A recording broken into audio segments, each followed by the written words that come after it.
A man was looking for a parking space. He circled the block again and again with no luck. Finally, he prayed in exasperation, "Look, God, I'll do anything for a parking space. If you give me a space, I'll start going to church. I'll pray every day and I'll be your faithful servant." And just then, a parking space appeared. So the man said, "Never mind, I found one."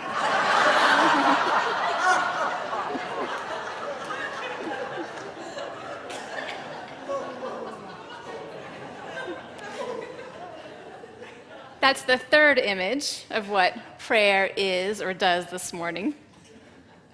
The first was a laying on of words. A woman in the hospital requests prayers, and the feeling she gets or the energy that comes from everyone sending her their love eases her experience. The second image was in Mary Oliver's poem about watching deer in the woods. I know many of you can relate to this kind of image. "You swim inward and flow outward," she says. This is the kind of prayer that happens in the Church of the Great Outdoors. But this third image is a joke about the kind of prayer that's probably closest to the pop culture image, right? The ask and ye shall receive version of prayer. According to that version, prayer is asking for something and on some level expecting to get it, or at least expecting it enough that when our prayers go unanswered, meaning they're not answered by us getting what we want, we feel slighted or unworthy or possibly doubtful about the existence of God. Either we expect that prayer will work, or we expect that that's how prayer is supposed to work, right? And so we're either disappointed, or we find that prayer is just not very useful, at least not in the way we think it should be, and so we don't bother. Prayer is one of those religious practices that many of us were taught to do in a particular way, either in church or by our parents or grandparents, or maybe we just picked it up from the wider culture. If you became a Unitarian Universalist as an adult, if you're one of our converts, then it's likely that at some point, the way you learned to pray stopped making sense to you. And perhaps you even let go of the idea altogether. But even those of us raised in a Unitarian Universalist or other liberal religious home probably found that if we prayed as children or young people, we also outgrew the way we were praying. This is natural. As our capacity for ambiguity and complexity grows, and as we become more able to sit with uncertainty, our childhood impressions of God or ultimacy and prayer also change. And so I'm guessing that most of us here this morning don't believe in the power of prayer to secure parking spaces or winning lottery tickets. That one has not worked for me or my husband. Or to make us taller or shorter or otherwise rearrange the physical realities of our lives. At least a prayer in and of itself can't do these things, we're pretty sure. Some of us may have a vague notion that there's more to prayer than that. After all, why would human beings carry on with such a practice that has such a poor track record? But if there's more to prayer than speaking and being heard, asking and being rewarded, well, it's a little hard to explain. We'll come back to that. For now, we see that so far in these examples, a laying on of words, a deer in the woods, and a parking space. We have images of prayer as something that possibly expresses love, expresses awe, or gets us what we want. I have a couple more short readings for you. Think about how prayer is functioning differently in these. Here's the first one, an excerpt from the autobiography of Malcolm X. "The hardest test I ever faced in my life was praying. You understand. My comprehending, my believing the teachings of Mr. Muhammad had only required my mind saying to me, 'That's right,' or 'I never thought of that.' But bending my knees to pray, that act, well, that took me a week. You know what my life had been. Picking a lock to rob someone's house was the only way my knees had ever bent before. I had to force myself to bend my knees. and waves of shame and embarrassment would force me back up. You could read a paternalistic, condemning God into this excerpt, one who would demand a bended knee and whose judgment would make us ashamed. But Malcolm X doesn't actually describe his God in this passage. And actually, this passage really resonates with me. What it reminds me of most is times in the past when I have tried to meditate, but I couldn't bring myself to sit still. I couldn't bring myself to sit still for fear that difficult truths would present themselves to me, and I would no longer be able to avoid them. Have you ever been through a time like that in your life? When you were afraid to slow down because deep down you knew there was some stuff that was going to catch up with you? Reality you'd been avoiding? And that once you were looking squarely at it, that reality was going to make some demands of you. That you do the hard thing and change. Maybe that you stop self-destructing. Does that sound familiar to anybody? Some of us have been there. Some of us, I guarantee you, are there this morning. There's something in the background of your life or something tugging at your soul that you wish would just go away, and you've been busily avoiding it. It might be merely uncomfortable, or it might be a real game changer. I invite you to take a deep breath and look around you. There's life on the other side of that, and joy even, right? Yeah. Some of us have been through it. Some of us are going through it, and all of us will have this experience at some point in our lives because we're all really good at running away. We may have a hard time walking from point A to point B in our daily lives, but we're all spiritual sprinters when it comes to avoiding what we don't want to deal with. We all have that capacity within us. And so one of the things that prayer can do is slow us down and make us see ourselves and our situation with clear eyes. Malcolm X's testimony is an example of that. Bending his knees would mean giving up his power to pretend that he had everything under control, including his self-image. I know a Unitarian Universalist minister, a good friend of mine, who does full-body prostrations. He lies all the way down on his stomach on the ground as part of his prayer ritual. And this has been very powerful for him. He's a Buddhist UU, and he's not bowing down in submission to some all-powerful God. He's remembering that along with being powerful creatures, with our consciousness and our capacity for innovation, along with being beautiful children of the universe who are already holy the way we are, and who are capable of great healing and worthy of love, every one of us, we are also very small and humble. We're capable of self-delusion, and we are in need of surrendering to what we cannot control. And so he does prostrations. Another minister reminds us that whether or not we believe in God, we must recognize that we ourselves are not God. Prayer as expressing love, expressing awe, getting us what we want, or showing us what is true. The next reading I have for you is an excerpt from Eagle Poem by the Native American writer Joy Harjo. To pray, you open your whole self to sky, to earth, to sun, to moon, to one whole voice that is you, and know that there is more, that you can't see, can't hear, can't know except in moments steadily growing and in languages that aren't always sound. I'll read that one more time.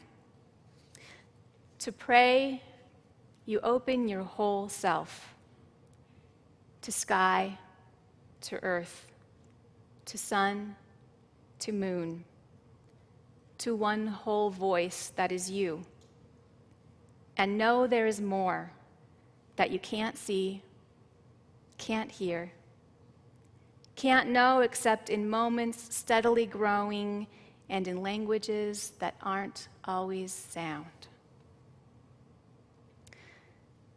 It's striking how many ways there are to pray. A text message, standing in the woods, speaking out loud, on our knees or in full prostration. And now here's Harjo, whose poem conveys that prayer is more a form of being than a form of doing. You open your whole self. Frederick Buechner, a writer and Presbyterian minister, says that everybody prays whether they think of it as praying or not. The odd silence you fall into when something very beautiful is happening, or something very good, or very bad. Whatever words or sounds you use for sighing with over your own life, these are all prayers in their way. Spoken not just to yourself, but to something even more familiar than yourself, and even more strange than the world. What is that something? What is even more familiar than yourself and even more strange than the world? This sermon began as a conversation with one of our church's new humanist groups who invited me to come and speak. I love it when a new group forms to take a particular piece of our theological pie and go deeper with it, so I was really excited to visit with them. Now, I know that prayer can be a challenging concept for the atheists among us, and since it's something we do every week in worship, I wondered whether they would agree that there might be a definition of prayer that did not depend on God. It was sometime after the Harjo reading, I think, that one of the folks in the group said, "Well, if you define it that way, anything can be prayer." And another asked, "Why use the word prayer at all?" It's helpful to consider what religion and spirituality are fundamentally about, and that's the depth aspect of being. In the human experience, there's the observable aspect of being, right? The earth and sea and stars, orangutans and weather systems and cells with their nuclei and phospholipid bilayers. We could wax poetic or get really nerdy here. I can go both ways. But what I'm getting at, of course, is that what's observable is only one part of being. There's the observable, and then there's the observing, our thoughts. If you tune your awareness to it, you can observe yourself observing, almost like you're hanging out in some upper corner of your mind or consciousness. And then you can observe yourself observing yourself, and if you keep going like that, you can really wind up with your head in the clouds. This is the reasoning part of us. But then there's another aspect beyond the observable and the observing, and that's the fact that there's more to life than meets the eye. There's the sense of meaningfulness of it all, the part that moves your heart. This is the depth aspect. That's where love and mercy and beauty live. That's where stories get their power. The depth aspect of life is what religion is about. And prayer is about connecting ourselves with that. I've shared before that when I was a hospital chaplaincy intern and a physician asked just what it was that we chaplains did, I told her, we try to take care of the part of people that's not made up of parts. Depth aspect. I discovered that there were many ways to pray with people, often without a reference to God. Sometimes it was expressed as a blessing or a wish for the person at the end of our visit. May the healing energies of your body overwhelm all suffering. Another time, I was visiting with a young single mother who was trying to balance full-time school and parenting when she suddenly needed emergency surgery. She was used to keeping so many balls in the air, and here she was, powerless and totally stressed out. Sitting at her bedside, I said, "There's so much that you carry. The weight of the world is on your shoulders, and here you are, flat on your back." And I invited her to take a deep breath and switch her awareness from all that was undone to the feeling of the bed underneath her, pushing up against her as gravity drew her down. bearing her weight. And I invited her to let herself be held in this way, and to let the weight she carries be laid down and held too. It was time for her to be held and healed. Now, whether she felt she was being held by something more than the bed or my compassion for her, I don't know. I don't think it matters. The change in her was visible. There are lots of ways to pray. As for the heart of a prayer, though, they say that there are 4 classic types, and perhaps you've heard these before: giving thanks, listening, confessing, and intercessory. Sometimes they blend all together. Under the category of thanks, of course, are things like mealtime blessings. Our family has a favorite. It goes, "For food that stays our hunger, for rest that brings us ease, for homes where memories linger, we give our thanks for these." Simple affirmation. We can also give thanks by just slowing down and paying attention, by experiencing awe, by praising the beauty of creation, by standing with our arms outstretched and our faces tipped back in a rainstorm, giving thanks. Listening prayers are the ones we do when we open our whole selves. It's the kind of deep listening we can't do with our ears. It's more of a posture, an inward posture. We assume that inward posture when we're meditating or hiking in silence, on bended knee or sitting with nature, or even while driving without the radio on. Anytime you turn down the distractions and tune into your heart, receptive to new wisdom or the movements of the holy in your life. Listening. How about prayers of confession? These are not about ticking off a list of technical violations. I missed church. I went to Starbucks when we're supposed to be on a budget. I let my mother's call go to voicemail.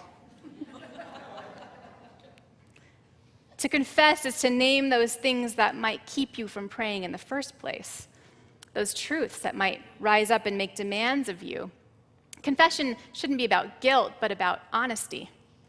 We can't be whole as long as we're hiding part of ourselves from ourselves. We can't be healed if we don't tend to the places that are weak or wounded within us.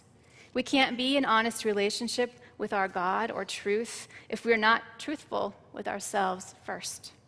So confession is not about guilt, but it's about authenticity and courage. Now, to get that courage, you might need a little intercessory prayer. Help me. You might offer a prayer like this up to God or to the universe, or you might articulate your need for help or comfort as a way of focusing your own wild heart. The thing about praying for help or strength or comfort is that it gets you looking for those things, and lo, they may just appear from within you and from friends and loved ones and from perfect strangers whose temporary role as angels passing through your life might otherwise have been overlooked. We can also offer up intercessory prayers for others, as in the reading about the woman having emergency surgery. It's a way of loving them, sending our love. Or we can pray for someone who is difficult to love, and that will nurture compassion within us and free us from the oppression of anger. Thanks, listening, confession, and intercessory. And I don't know who came up with this version of the classic prayers list, but there's definitely one missing, and that's anger. Forget you, God. Have you prayed one of those recently? Told the universe to go fly a kite? Perhaps in more indelicate terms. Anger and lamentation. Why me? How could this happen? The Bible is full of these, the book of Job and in the Psalms. So when you find yourself doing it, don't feel bad. It's a time-honored tradition. It's all right. Whatever kind of prayer we do, I'd make the case that prayer is probably not for God. It definitely isn't for atheists, and I don't think it is for people who believe in an all-knowing God either. If you believe in an all-knowing God, the idea of prayer being for that God really doesn't make any sense, because an all-knowing God would already know your prayer before you even utter it. So even if it's old even in its most old-fashioned, old-school sense, it's problematic logic to think of prayer as being something that needs to be heard by God's metaphorical ears. So, what is it for? What does it do? When I lead prayer during the service on these Sundays, it's about trying to articulate something of what's in our hearts, hoping that you or the person next to you will hear something that you or they need to hear. It isn't really about the words I say. There are no perfect words. It's about inviting you into that listening posture, that inward posture, creating the space for giving thanks, listening, confessing, or acknowledging a need for help. About a chance for you to listen to the still small voice, wisdom, your subconscious, your own wild heart, or perhaps for God whispering into your metaphorical ears. If some past impression of what prayer is still seems to be in your way, I offer you the words of the 13th century mystic Teresa of Avila, who said, "The biggest obstacle to your experience of God is your last experience of God." The biggest obstacle to your experience of God is your last experience of God. If we replace the word God with mystery or one of the other thousands of names for the depth aspect of being, then this is a statement about what you think you know being a barrier to the knowing that is still unfolding itself before you. The biggest obstacle to your experience of mystery is your last experience of mystery, because you thought you had it figured out last time. We got to get into that listening posture. Finally, I want you to know that you can ask me to pray with you or for you anytime. Both of your ministers are glad to do that. Our closing hymn this morning is a spiritual from the African American tradition, "Every Time I Feel the Spirits." It's a simple song that might look a little complicated on the page, so I say don't try to follow all the notes, but just listen and you'll know just what to do. It's number 208. Please rise as you are able.